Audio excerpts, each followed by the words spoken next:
vulnerability looks like for a feminine woman. Hello, my name is Chengi, and you, my precious one, are my world. Welcome to the Black Swan Relationship Academy, right here where I teach you how to present and show up and be a high-value feminine woman who doesn't want to sacrifice her success, her purpose, her ambition for love with a high-value masculine man. I teach you how to manage your energy so that when you are at work, you can be the boss, not to be messed with. And when you are at play with the boys, there is no more of a feminine woman than you, honey. So this is what we're going to be discussing in today's video.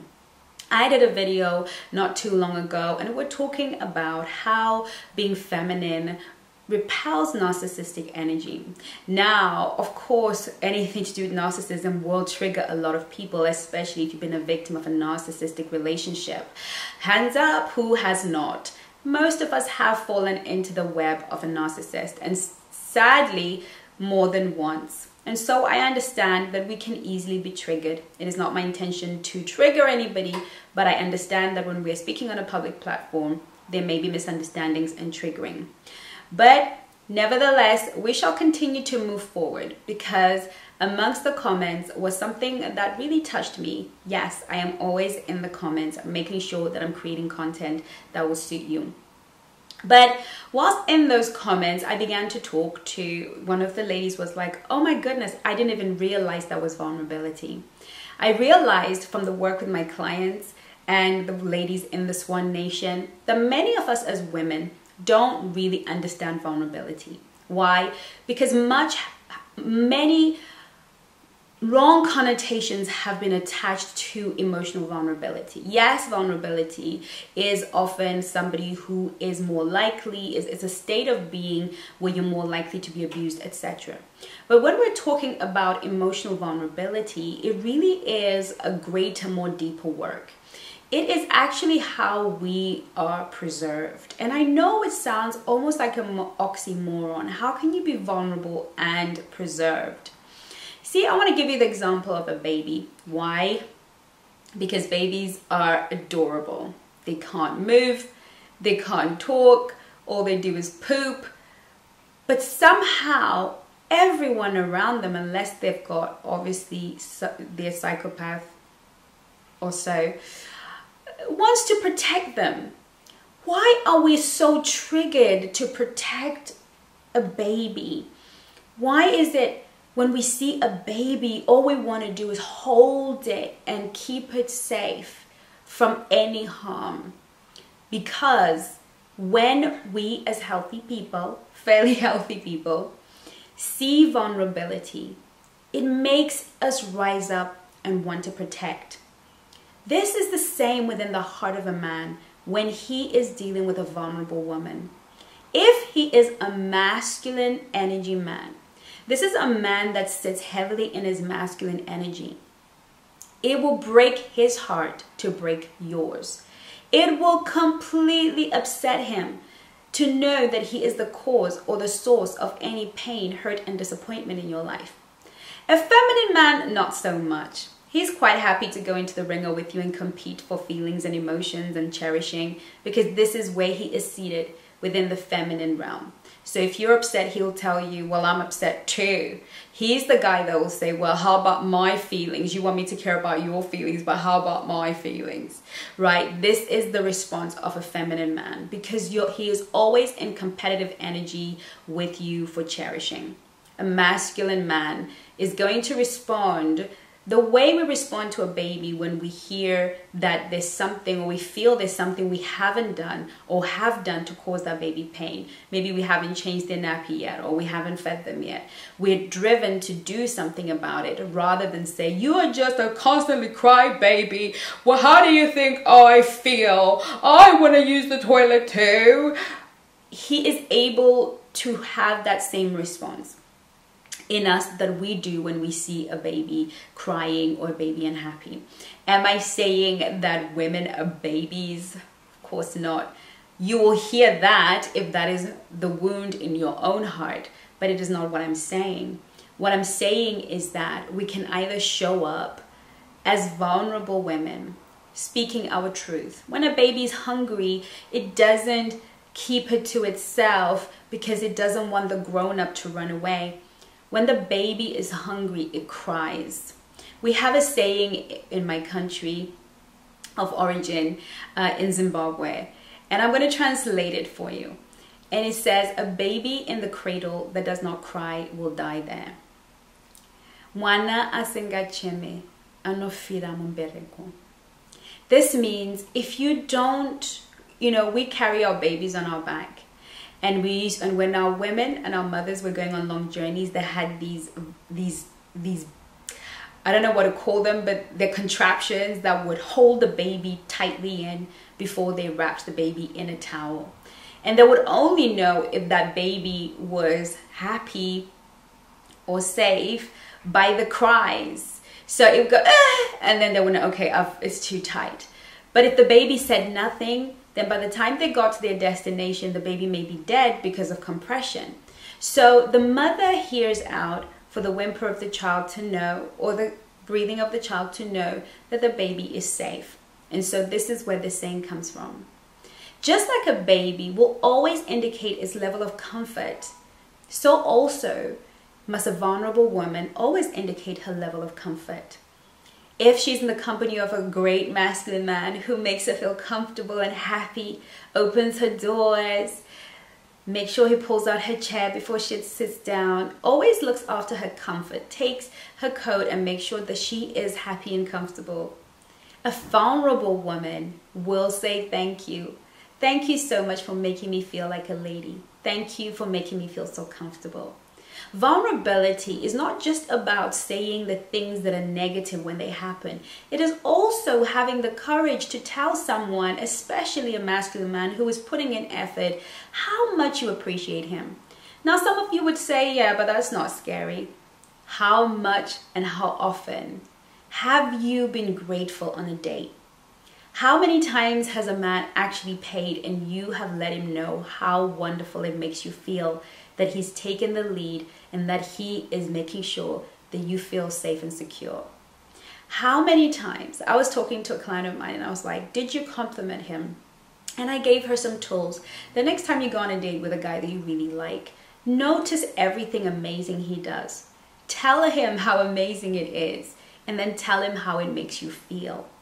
She was okay with 3 out of that. She was okay with noticing him doing great. The telling him that he was doing great piece was a little bit iffy.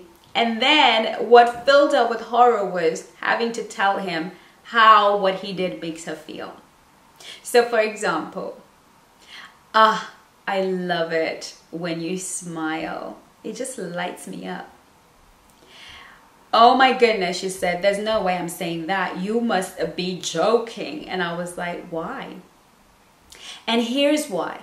In her head, I am letting him know how I feel about him. I'm letting him know I like him. And if I let him know I like him, then he's gonna run away, just like everybody in my past who I have loved, just like my dad ran away, my mom ran away, or abandoned me or neglected me. Again, those emotional issues. So it's best not to let the person in front of me know how wonderful they make me feel. But this is the sabotage pattern that we fall into.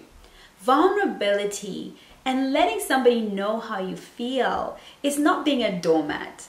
It's not being low value. Letting somebody know how you feel is the kindness that we offer everybody all the time. We should be generous with our compliments.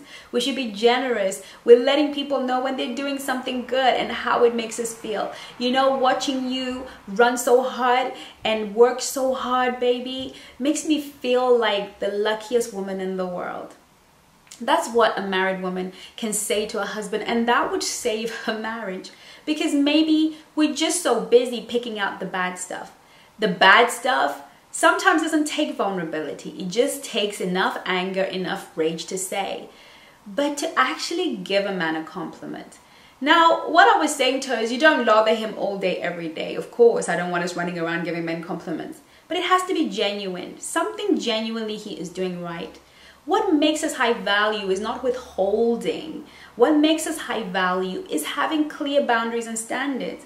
It's letting a man know when he's overstepped his boundaries. Letting a man know the standards that you hold. I like you. I think you're a fantastic guy. I think you're great. But this behavior, this attitude, it doesn't work for me. Please maybe correct it.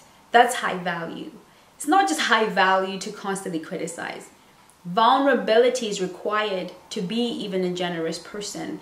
For her, that client, and maybe some of you watching me today, maybe the idea of actually going on a date and telling a man how attractive he is and how lovely he's looking in that beautiful suit, and it makes you feel like you're a really special girl that he made such an effort, might be what you need to do to begin to trigger deep attraction in that man. Now, of course, for more in-depth understanding of attraction, which I don't want to cover too much today, please go and get yourself the Mastering Attraction Masterclass and enroll into class. Okay? But today, I wanted to talk about how it shows up. Vulnerability shows up in being brave enough to express how we feel. Good, bad, ugly. We must always express how we feel. But before we can express how we feel, we need to connect with how we feel. We need to know how we feel in a bubble. We need to know how we feel when we wake up in the morning, in the afternoon, in the evening. We need to know how we feel, perpetually be connected with ourselves. And then it takes vulnerability to say to your boss, you know, when you spoke to me like that in the boardroom, it made me feel undermined. That will go way further to rectifying the situation than bottling everything up. And I know we feel like, oh, at work, we're not supposed to show feelings. I'm actually really against this. I was always somebody that was fantastic to work with, always made friends, and was the most loved person of my boss. Because I was always willing to be vulnerable and high value. If you talk to me in a way that I do not like, I don't care who you are. You have earned yourself the right to be told how your actions are affecting me, and you've been given the opportunity to address them. And because I am pleasant and wonderful to be around most of the time, I am giving, I'm loving, I'm always making people smile most of the time, nobody wants to really lose that. Are you vulnerable enough to give validation to a man? That is vulnerability, because for some of us, we feel like we're selling ourselves on the market. Are you vulnerable enough to actually tell a man when he's doing something wrong with no fear of him walking away? Vulnerability isn't about being the girl who wears her feelings on her sleeve, the girl that, tells everybody her story. Your backstory is not vulnerability. That's just you throwing a pity party, and you're only going to come across low value. Vulnerability is, like Brené Brown says in her book, Daring Greatly, is truly daring greatly. We are never going to win in the game of love. And we will never win in the game of love with a masculine energy man if we are not prepared to dare greatly. Sometimes we have to be brave enough. We have to be brave enough to let somebody know exactly what we think of them, good, bad, and ugly. And when we begin to practice vulnerability, when we begin to be open-hearted and set strong boundaries and standards, we will find ourselves in amazing relationships with masculine people and healthy people around us. Now, everything you need to know and any training you need is on my website. I go way in depth with some of these issues that I've touched today. So feel free to go and either book a discovery call with my coaches or myself, where we can even do a deeper dive, a more personal dive into you, or get on board on one of the courses, and I promise you it will change your life forever. I am so grateful for your time. I look forward to seeing you on my next video, and in the meantime, take care of you. Love you lots. Bye now.